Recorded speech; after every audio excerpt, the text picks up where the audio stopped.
से कहूंगा कि आज आवश्यकता है लड़ाई को लड़ने की, आज आवश्यकता है अपने हक अधिकार के लिए एक रास्ता तैयार करने की, जिस रास्ते में चलकर हम अपने हक अधिकार को सुरक्षित कर सके।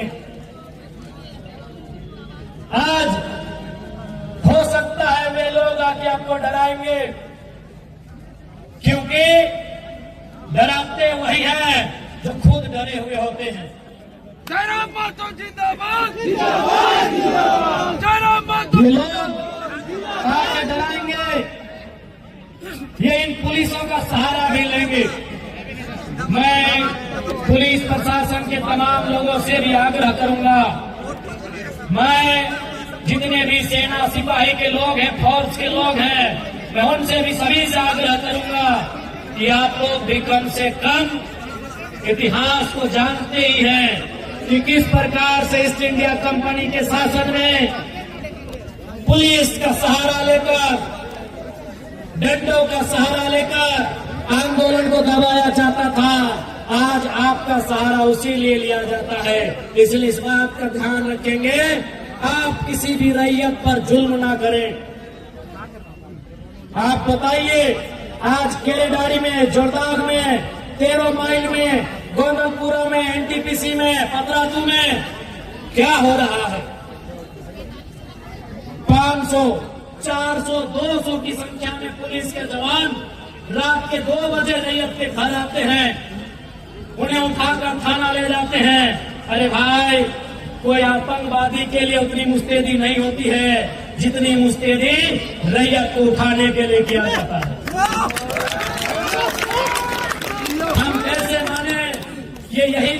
ये वही लोकतांत्रिक भारत है जिसकी कल्पना महात्मा गांधी ने किया था, जिसकी कल्पना डॉक्टर भीमराव अम्बेडकर ने किया था, जिसकी कल्पना शहीद आजम भगत सिंह ने किया था। क्या ये वही भारत है? मैं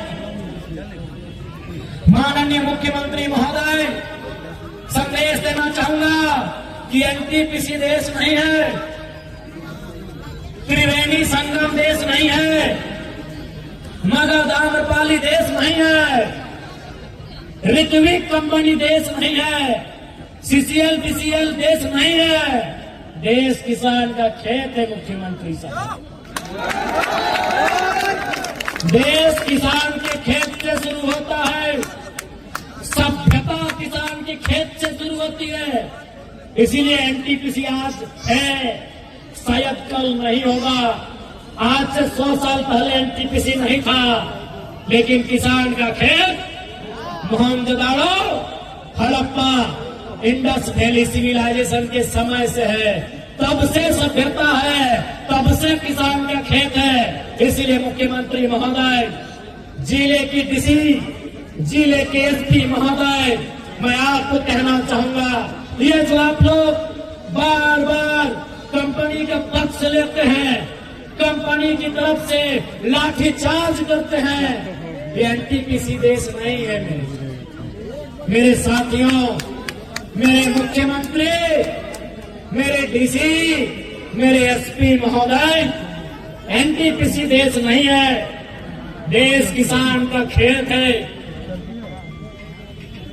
माननीय मुख्यमंत्री महोदय विधानसभा में महात्मा गांधी की फोटो आपने टांगा है।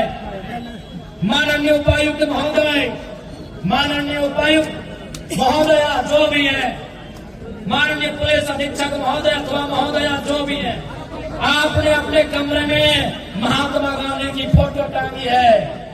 तो महात्मा गांधी का आदर्श क्या था? महात्मा गांधी का विचार क्या था? महात्मा गांधी कहते थे, भारत की आत्मा बसती है, भारत की आत्मा बसती है। कहाँ? भारत की आत्मा बसती है कहाँ? गाँव में। कहाँ? गाँव की आत्मा बसती है किसानों में। की आत्मा कहाँ बसती है? आवाज नहीं आ रहा है, एक साथ बोलिएगा। भारत की आत्मा कहाँ बसती है? गाँव की आत्मा कहाँ बसती है? किसानों की आत्मा खेत खलिहान। ये दर्शन है मुख्यमंत्री जी। डीसी महोदय, बिना गांधी को पढ़े आप IAS की नौकरी नहीं पाए होंगे। SP महोदय, बिना गांधी के आपने ये नौकरी नहीं पाया होगा। पढ़िए गांधी को, पढ़िए गांधी के जीवन दर्शन को। देश का मतलब गांव होता है, गांव का मतलब किसान होता है, और किसान का मतलब खेत खलिहान। किसान का मतलब खेत खलिहान होता है। इसीलिए मैं फिर कह रहा हूं, NTPC देश नहीं है, मगध आम्रपाली देश नहीं है, अडानी प्राइवेट लिमिटेड देश नहीं है, जिंदल देश नहीं है। देश अगर है किसान का खेत। इसलिए अगर देश की रक्षा करनी हो, देश की रक्षा करनी हो तो पहले किसानों की रक्षा करिए, पहले किसानों की रक्षा करिए।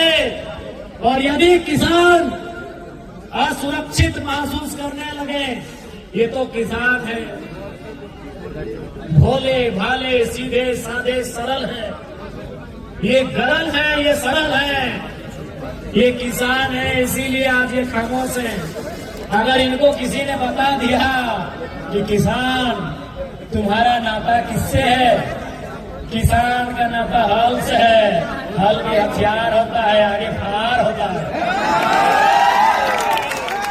अगर किसी ने इन डरे सहमे दुबके हुए किसानों को ये बता दिया, किसानों तुम्हारा नाता हार से है, और हार के आगे फार होता है, और फार से पेट फाड़ा जा सकता है। किसानों, सुबह जब आंख खुलती है तुम दतवन लाने जाते हो, और दतवन कुल्हाड़ी से तोड़ के लाते हो, कुल्हाड़ी से सर भी काटा जाता है। जब हमारे माओ को बताया जाएगा, मेरी माओ मेरी बहनों, आप धान किससे काटते हो, हंसुआ से, हंसुआ से गर्दन भी काटा जाता है।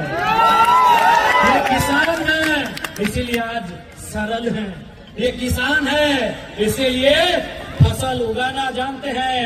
जिस दिन गर्दन काटने का योजना बना लिया, कोई नहीं बचेगा, कोई नहीं बचेगा। अरे तुम तो डीसी साहब, SP साहब, दुर्गा साहब, आप नौकरी करते हैं तब आपको हथियार मिलता है। हम लोग पैदाइशी हार लेके चलते हैं, हार में बाबू, आप नौकरी करते हैं तब आपको बंदूक मिलता है, बंदूक का धार मिलता है। सर्वा हम लोग पैदाइशी हार का थार लेके चलते हैं। इसलिए सताइए नहीं, सताइए नहीं, ओ NTPC, सताओ मत।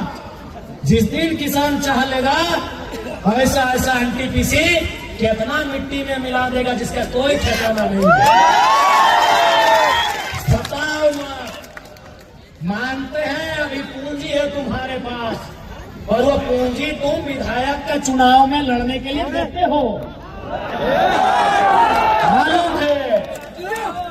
NTPC, मालूम है हमको, मालूम है तुम्हारे पास पूंजी है।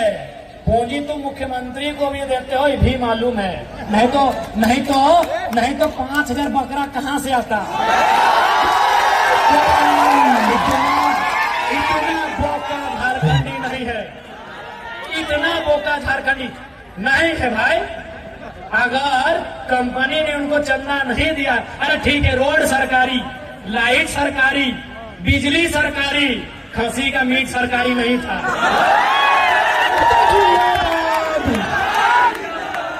बांकुड़ा का रसगुल्ला सरकारी नहीं था, पुरुलिया का गांजा सरकारी नहीं था, और झालना का मिठाई सरकारी नहीं था। ये सबको मालूम है।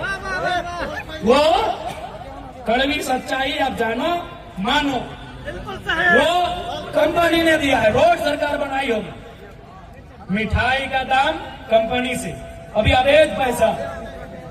गुरुजी भी खुश नहीं होते अगर आज होते तो। हमको मालूम है एनटीपीसी आपका चंदा सीधे सीएम साहब के दोस्तों को जाता है, शायद उनको भी जाता होगा। हमको मालूम है ये IAS IPS लोग बहुत ईमानदारी से कसम लेता है संविधान की, लेकिन बाद में हम लोग कभी घर परिवार है मैनेज हो जाते हैं, हमको मालूम है। लेकिन याद रखिएगा, हमारे पड़ोस में एक देश है, उसका नाम है बांग्लादेश। जनता प्रधानमंत्री के घर घुस गई और एक को खिड़की उखाड़ के ले आई एनटीसी वाले। हमारे पड़ोस में एक देश है, उसका नाम है बांग्लादेश। भूखी, सताई, लाचार, बेबस जनता प्रधानमंत्री के घर में घुस गई और एक ईंट उखाड़ के ले गई। हमारे बगल में और एक देश है पड़ोसी जो हमसे जल सीमा साझा करता है, नाम है श्रीलंका। राष्ट्रपति के घर घुस गई, राष्ट्रपति के घर जनता घुस गई। ये जनता है, जिस दिन चाहेगी डीसी का ऑफिस हो, एसपी का ऑफिस हो या सीएम का ऑफिस हो, एक ईंट कबाड़ के ले जाए।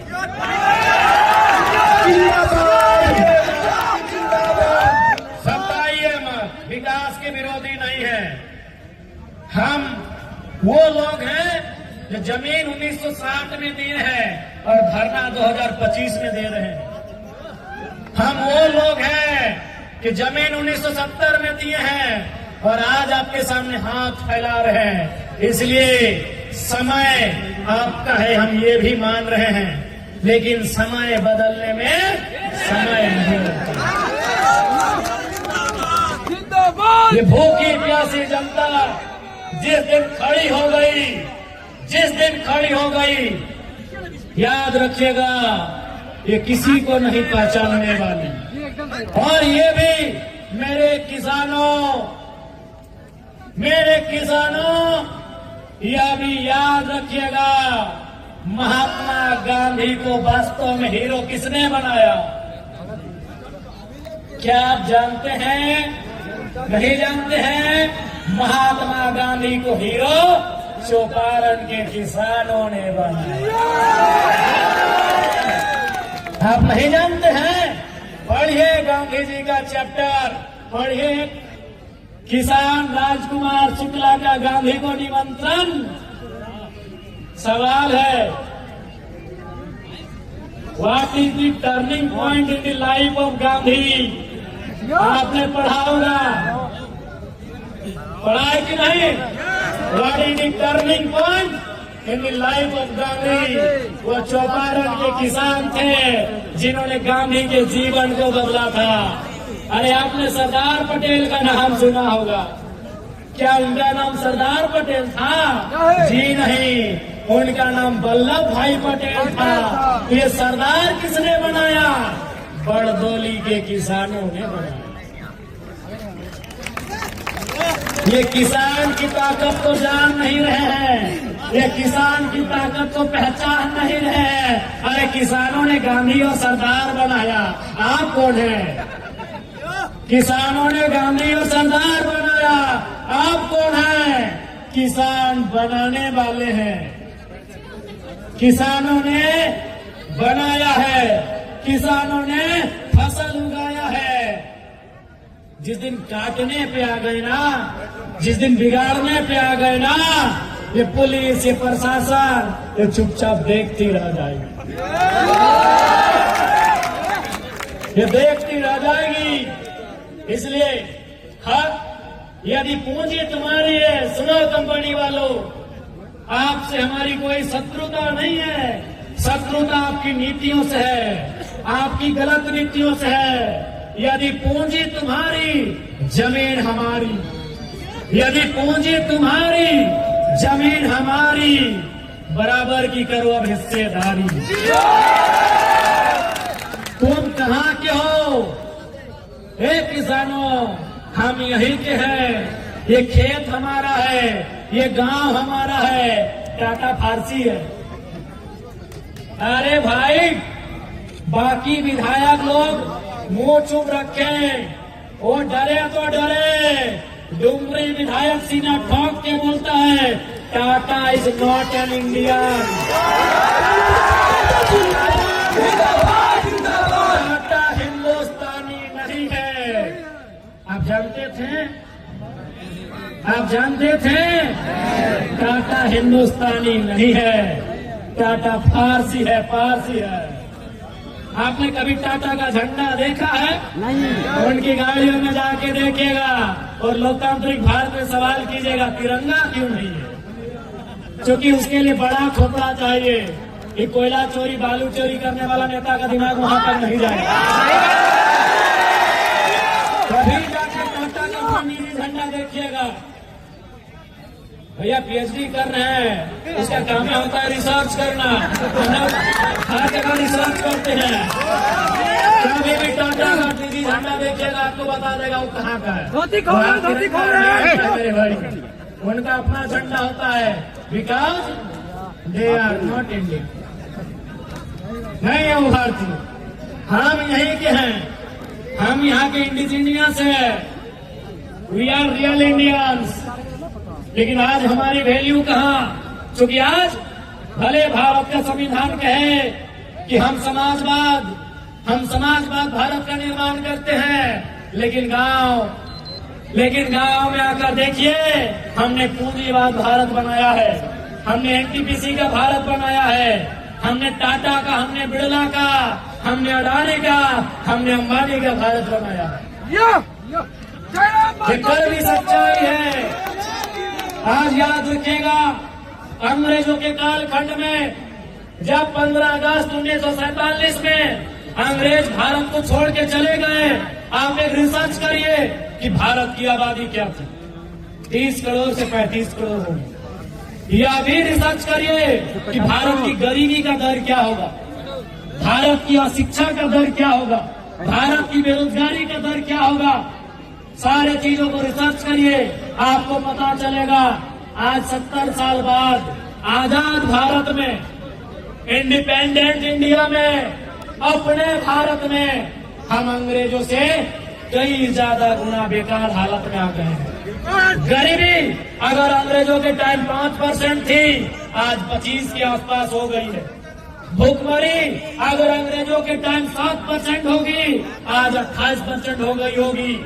यदि शिक्षा अंग्रेजों के टाइम 2% होगा, आज वो 15% के पार कर गया होगा। तो सवाल तो बनता है कि अंग्रेज अपने नहीं थे, फिर भी इतना अच्छा था। आज क्या हुआ? आज क्या हुआ? उसका जवाब भगत सिंह के जेल डायरी में है। क्या उत्तर है? भगत सिंह ने जेल डायरी में क्या कहा है कि हम आजादी गोरों से तो ले लेंगे, हम आजादी गोरों से तो ले लेंगे, लेकिन ये आजादी चंद मुट्ठी भर भूरों के हाथ तक सीमित नहीं रहनी चाहिए। गोरे चले गए, गोरे राज कर रहे हैं, सांवले राज कर रहे हैं। काला नहीं बोलेंगे, वो रंग भेद में आ जाएगा, उसके लिए माफी नहीं बोलेंगे। बोलिए, खोल के बोलिए। सांवला तो ठीक है। भगत सिंह की वही चिंता थी कि आजादी तो हम ले लेंगे चरका लोग से, अंग्रेजों से तो हम आजादी ले लेंगे, लेकिन हम क्या वो आजादी गांवों तक ले जाएंगे? क्या वो आजादी खेतों तक ले जाएंगे? क्या वो आजादी खलिहानों तक ले जाएंगे? ये सवाल था भगत सिंह का। इसीलिए आज जो हमारी दशा है, आज जो हमारी दुर्दशा है, ये अंग्रेजों से भी बदतर हो गई है। कारण यहाँ की लीडरशिप, कारण यहाँ के ब्यूरोक्रेट्स। अगर वे लोग ईमानदारी से काम करने लगे तो हमारा देश, हमारा राज्य सबसे खुशहाल होगा। इसलिए आज मैं आप सभी से आग्रह करता हूं कि अब ये नए तरीके की लड़ाई है। ये नए दौर